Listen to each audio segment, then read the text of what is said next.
Olá, neste vídeo vamos falar então sobre a estrutura das nossas páginas, a estrutura dos nossos documentos e vamos começar por falar sobre elementos semânticos e estruturais. E o que é que isto quer dizer? Pronto, no fundo, estes elementos que vamos ver a seguir são elementos semânticos, ou seja, têm significado para o browser, denotam algo mais do que aqueles contentores genéricos que nós vimos já num vídeo anterior, e são elementos que nos permitem organizar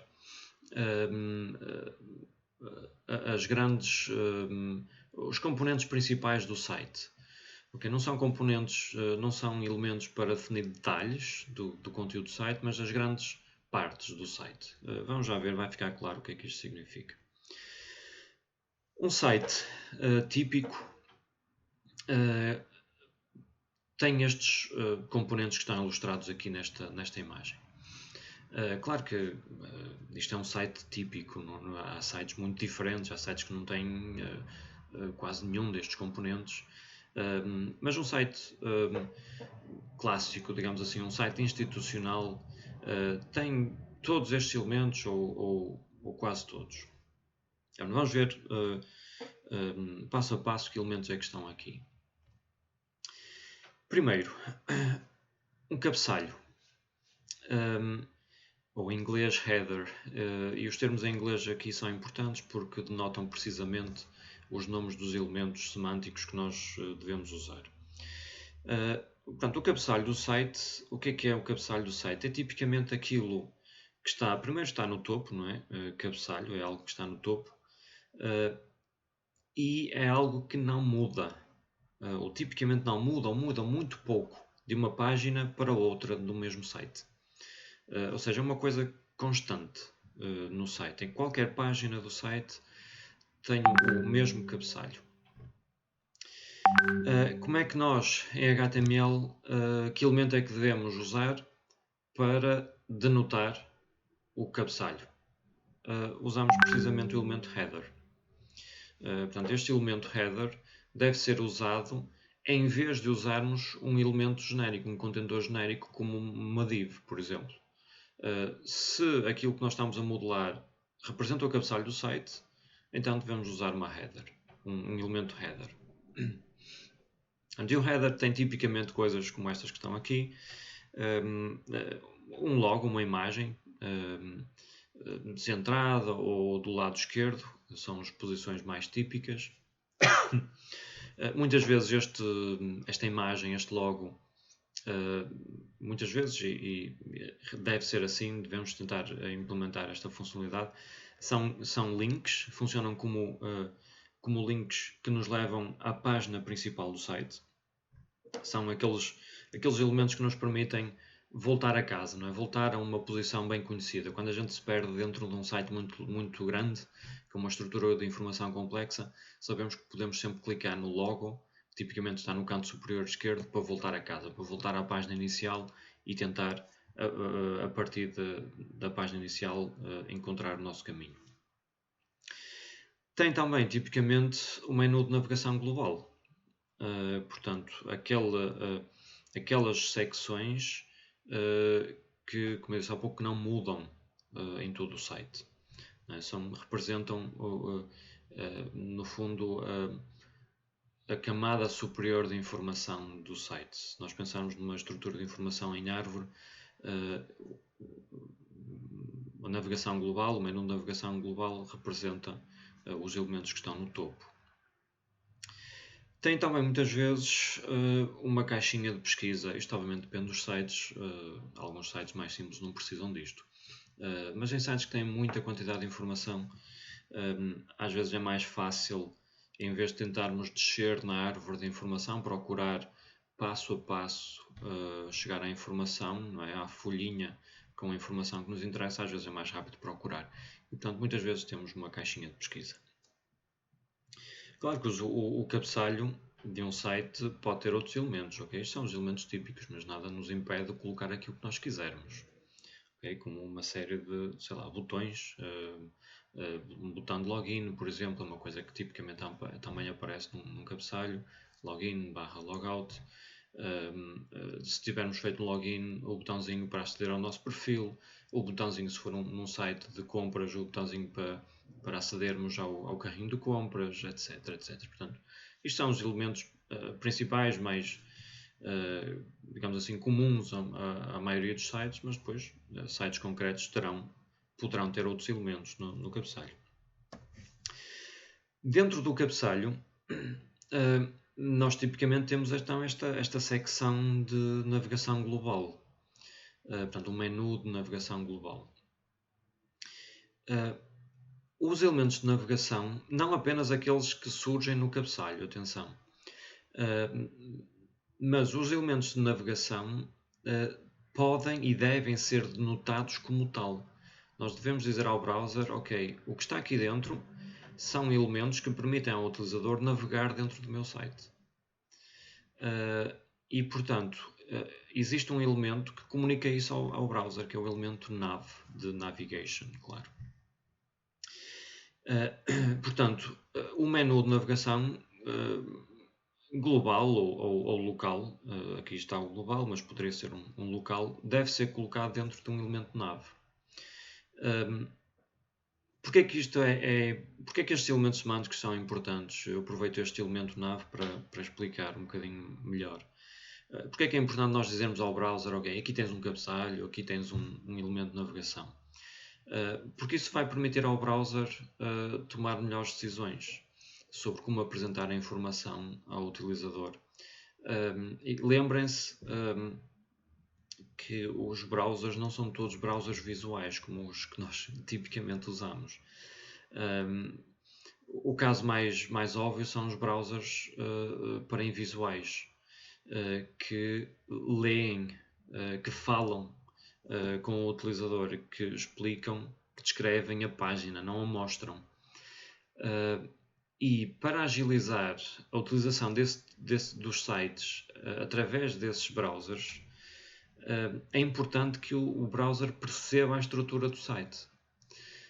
Isso vai facilitar, por exemplo, no caso da navegação é um caso paradigmático, porque se um invisual estiver a usar um site e quiser saltar para uma determinada secção, se o browser souber quais são os elementos de navegação, pode fornecer um atalho para o utilizador imediatamente pedir ao browser para ler as opções de navegação. Em vez de ter que navegar por todo o conteúdo da página, imaginem que ele estava a navegar, estava a ouvir e já tinha lido até ao final da página. Se o browser não souber a estrutura, o utilizador vai ter que pedir ao browser para andar para trás ou para dar a volta, não é? Continuar em frente e eventualmente dar a volta, mas vai ter que fazer isto elemento a elemento. Se o browser souber qual é a estrutura do site, pode dar um atalho de maneira que o utilizador possa carregar numa tecla e isso faz com que o browser imediatamente comece a ler as opções de navegação, em vez de ter que sequencialmente passar por todo o site. Mas genericamente, mesmo que a gente não queira pensar nestes casos particulares, genericamente, quanto mais informação sobre a estrutura da informação o browser tiver, mais capaz será de manipular essa informação. E pensem, claro que 99% das vezes nós usamos um browser como o que tem neste momento na vossa frente, é uma coisa puramente e altamente visual, mas lembrem-se, mesmo nós usamos browsers ligeiramente diferentes, ou usamos modos ligeiramente diferentes. Lembrem-se o que é que acontece quando tentam imprimir uma página. Algumas páginas, por exemplo, são uma chatice imprimir. Porque tem estes elementos, de cabeçalho, de navegação secundária que nós não queremos imprimir, queremos imprimir o corpo principal, mas o browser não sabe. Não sabe não sabe o que é o corpo principal, não consegue distinguir o texto principal de tudo o resto, porque o site não está bem organizado. Num site bem organizado, com estes elementos, o browser é capaz de, quando a gente pede para imprimir, ele infere automaticamente que o que eu quero imprimir é o artigo, é o texto principal, e portanto esconde tudo o resto na página de impressão. Mas para ele conseguir fazer isso, tem que perceber a estrutura do site. E, portanto, estes elementos de navegação, estes elementos semânticos, desculpem, são fundamentais para isso acontecer de forma automática.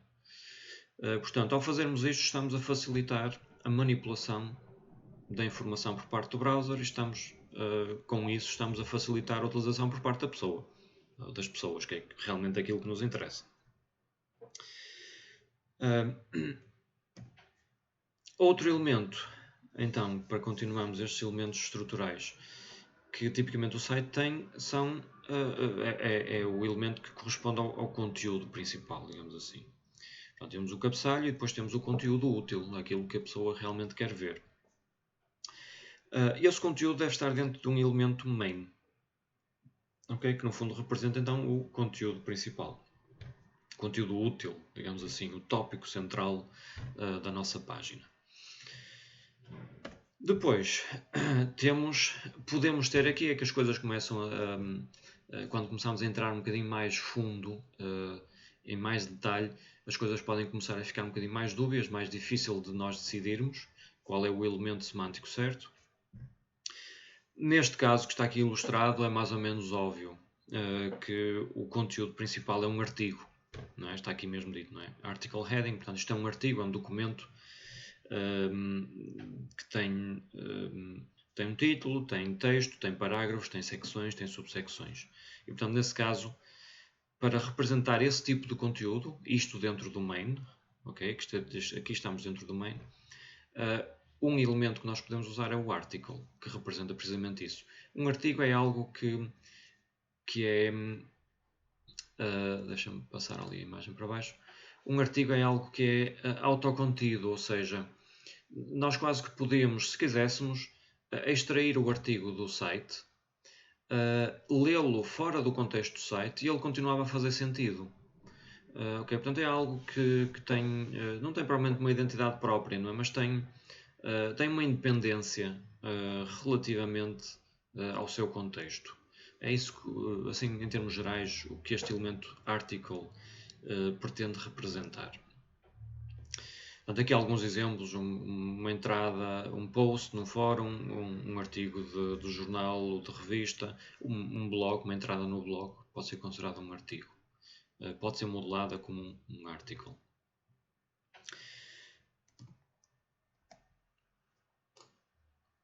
Depois, aqui estamos a entrar mesmo em bastante detalhe, portanto nem todos os sites vão precisar disto, nem todas as páginas, mas no caso do artigo em particular, nós podemos até, se quisermos, modelar explicitamente as secções. Não é obrigatório, porque se usarmos os elementos de heading, os H1, 2, 3 por aí fora, o browser consegue automaticamente inferir as secções. Mas em alguns casos nós podemos escolher modelar as secções de forma explícita usando o elemento section.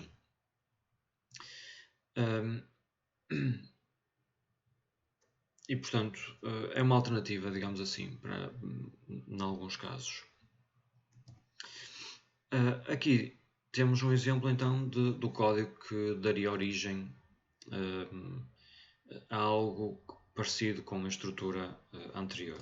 Eu vou abrir aqui o exemplo para mostrar o código completo. Reparem então que temos um cabeçalho, aqui estamos a mostrar apenas o código que está dentro do body, não é? Portanto toda aquela estrutura anterior não está aqui mostrada. Portanto temos o nosso header que vai até aqui. E cá dentro temos, eu aqui usei um H1 em vez de um logo, mas isto seria tipicamente substituído por uma imagem e não um H1, embora em alguns sites pudesse ser perfeitamente. Depois então a navegação, reparem que a navegação neste caso inclui não só a lista de links, que corresponde depois àquele menu, mas também ao formulário que inclui a caixinha de pesquisa, a caixinha de texto onde nós podemos introduzir o termo de pesquisa. Essa caixa de pesquisa, na verdade, é uma forma de navegar, portanto nós podemos modelá-la como um elemento dentro da navegação. Reparem também, embora isto não seja totalmente obrigatório, é uma forma muito típica de modelar os menus, que é através de uma lista. Okay? Neste caso, uma lista não ordenada, não existe nenhuma ordenação especial naqueles menus. Embora uma lista ordenada aqui neste caso não fizesse assim grande diferença. Mas mudamos como uma lista. Ou seja, são um conjunto de itens que estão relacionados entre si. Neste caso, os itens são os links que compõem a navegação global. Podemos, em alguns casos, ter mais do que uma lista. Em alguns casos, nós vemos menus de navegação que estão encostados ao lado esquerdo da página e depois mais um ou dois que estão encostados ao lado direito. Essa separação visual significa que também há ali alguma diferença relativamente àqueles elementos. E, portanto, nós podemos escolher colocar cada conjunto numa lista separada e colocar depois as duas dentro de um elemento de navegação. Depois temos o nosso main, então aqui lá dentro com um article. Neste caso não foram usadas as secções, como estão a ver. Portanto, usam-se apenas os H2, H3, portanto, os elementos de seccionamento. E o browser consegue, se precisar de o fazer, consegue inferir as secções que compõem o artigo. Um elemento que eu julgo que saltei... não, está à frente. O elemento que está aqui do lado direito é um elemento que tem informação secundária. Secundária relativamente, neste caso, relativamente ao artigo, relativamente ao conteúdo principal. E essa informação pode ser modelada dentro de um elemento aside. Okay? Portanto, um aside representa uma secção do documento com um conteúdo que está conectado tangencialmente, portanto é secundário. E portanto esse conteúdo pode ser mostrado dentro de um elemento aside. Esse conteúdo pode ser muita coisa. Aqui estão coisas que são links, por exemplo. Podiam ser links, sei lá, sobre tópicos relacionados com este artigo, por exemplo. Ou um link sobre sei lá, com uma definição, por exemplo, que nos permitisse saber em mais detalhe alguma coisa que é mencionada neste artigo. Mas pode ser outro tipo de elementos. Então, genericamente é conteúdo tangencialmente relacionado com o corpo principal. E, portanto, aqui na estrutura, no nosso HTML, temos o aside. Reparem que ele está dentro do main. Em alguns casos, pode haver dúvidas sobre onde é que a gente deve colocar, se deve estar dentro ou fora do elemento a que diz respeito. Portanto, o que eu recomendo, porque é muito difícil de estabelecer completamente todas as regras para todas as situações. Portanto, o que é que eu recomendo? Que em caso de dúvida, Google HTML aside ou HTML article ou HTML nome do elemento, procurar o site da Mozilla e ler a explicação que lá está. Mesmo assim, em alguns casos, a explicação não vai ser suficiente para a gente perceber exatamente. E aí tem que procurar um bocadinho mais. E a segunda fonte de informação onde podem procurar é o site do Stack Overflow, com as discussões, às vezes que também não resolvem completamente, mas muitas vezes com discussões extremamente úteis, que nos ajudam de facto a perceber um bocadinho mais, com exemplos concretos, muitas vezes, em que situações é que podemos usar uma coisa ou outra. Okay? Portanto, nesta ordem, site da Mozilla, site da Stack Overflow, com uma discussão sobre o tópico que nos interessa. Para continuar, então, temos na estrutura da página, temos depois o footer. Portanto, o footer é análogo ao cabeçalho, digamos assim, só que está em baixo. Não é? O footer refere precisamente isso. Portanto, é tipicamente o último elemento. Muitas vezes contém informação, isto pode variar muito entre site, mas contém muitas vezes aquela informação mais técnica, informação de copyright, às vezes o nome do autor, a data de publicação. Em muitos sites tem também, em muitos ou em vários sites, tem links para partes do site que por qualquer razão se julga que não devem fazer parte daquela navegação global. Há aqueles detalhes, às vezes detalhes sobre legislação aplicável, por exemplo, aqueles detalhes do tratamento de dados, não é? A explicação de como é que os dados são tratados, etc. Às vezes ficam no footer. Em alguns sites, o footer repete e quase que mostra a estrutura de navegação global completa do site, com links muitas vezes apresentados num texto muito mais pequeno, mas no fundo com links para todas as partes do site, independentemente de fazerem parte da navegação global ou de serem coisas mais concretas. Mas novamente é algo que varia muito com o site. No entanto, à semelhança do cabeçalho, é tipicamente uma coisa constante. Não é comum o footer dentro do mesmo site, o footer mudar radicalmente de uma página para outra. E este elemento, então, para terminar esta parte, deve ser modelado com o elemento footer. Né? Como está aqui no nosso código, podemos ver. Neste caso, o nosso footer tem apenas um parágrafo com a informação de copyright. Podemos ter, por exemplo, também a morada, se fosse aplicável ao nosso site. Mas, portanto, takeaway desta primeira parte. Estes elementos estruturais, por elementos estruturais, neste caso estou-me a referir aos elementos que no fundo representam as grandes caixas do nosso site. Não é? Se a gente estivesse a desenhar o wireframe do nosso site, estas representavam as caixas maiores, os retângulos maiores que a gente fazia no nosso desenho. E estes elementos estruturais devem ser modelados com estes elementos semânticos. Header, main, footer e depois dentro destes elementos, conforme o caso, nav para navegações, article se for aplicável,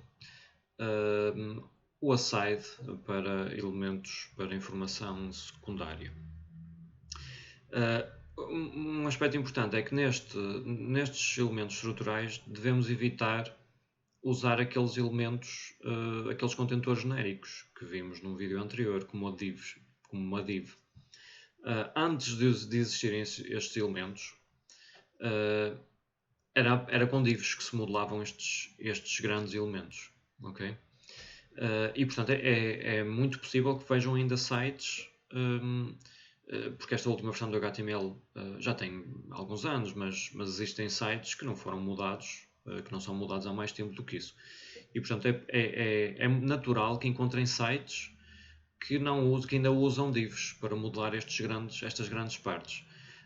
No entanto, vocês devem evitar, porque têm estes elementos que comunicam mais, que dão mais informação ao browser e que facilitam a vida do browser e a vida do utilizador.